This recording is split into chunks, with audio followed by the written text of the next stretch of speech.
Have you ever felt the weight of a name you weren't strong enough to carry?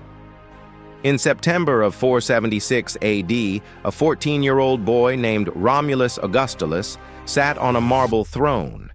He bore the name of Rome's founder and the name of its first great emperor. But ironically, he possessed nothing. The world around him wasn't exploding in cinematic fire or epic battles. It was simply stopping.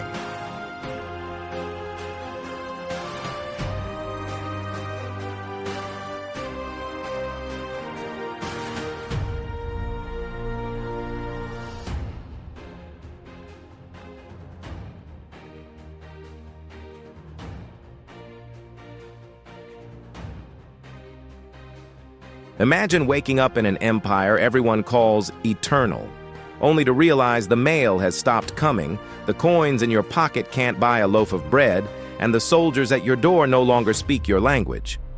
Rome didn't fall with a bang. It evaporated. And what happened in that palace in Ravenna was the final gasp of a giant that was already dead inside.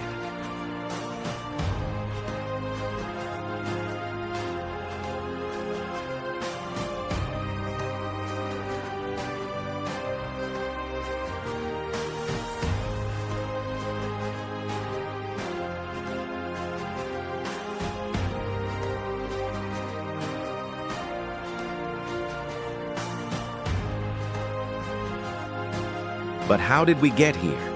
How did history's greatest machine of war and law become a hollow shell? If you were there, you would have noticed strange patterns. The roads, once perfect, began to crumble with potholes no one repaired. Luxurious villas grew high, defensive walls. Fear didn't come from monsters, it came from uncertainty. The army? The famous Iron Legions were now filled with men Rome called barbarians.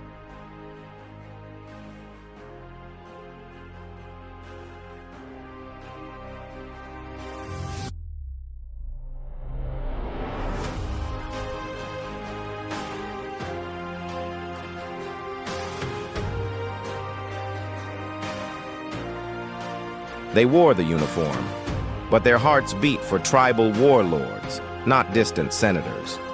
The throne became an electric chair. Emperors lasted months, murdered by the very people sworn to protect them. The question whispered in the markets wasn't, "Who is our leader?" but rather, "Does a government even exist anymore?" The tension broke when the food ran out and the mercenaries' pay was late.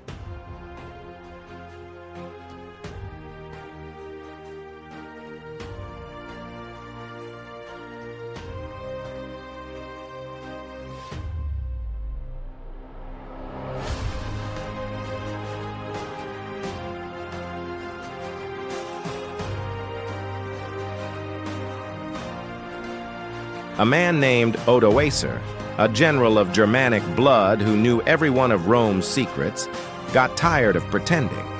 He didn't want to destroy civilization. He wanted the keys to it. The feeling on the streets was that the end of the world had arrived, but in a cruelly bureaucratic way. There was no great sack in 476. There was a conversation. Odoacer looked at young Romulus, a child emperor who had never seen a battlefield, and realized the crown was just a piece of metal.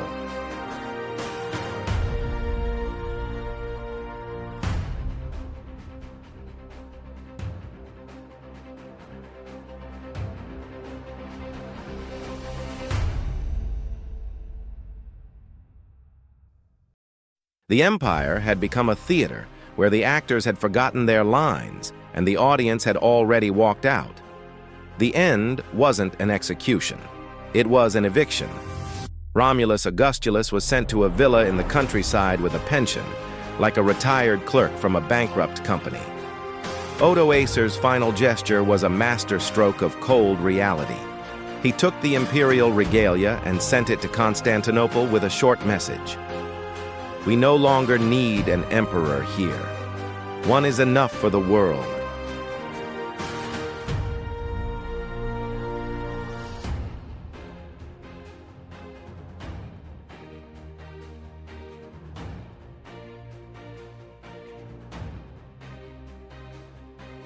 In that moment, 200 years of history were packed into a box. The sun set on Antiquity, and when the citizens woke up the next morning, they still called themselves Romans. But the world was already something else. The Middle Ages had just been born in the silence of an empty palace. Perhaps the true danger isn't the invasion that breaks down the walls, but the indifference that leaves the gate wide open.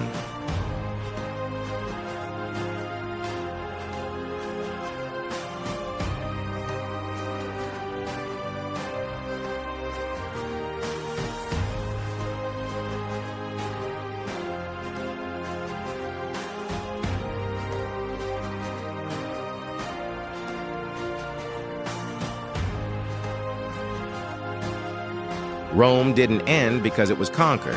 It ended because it stopped believing it needed to exist.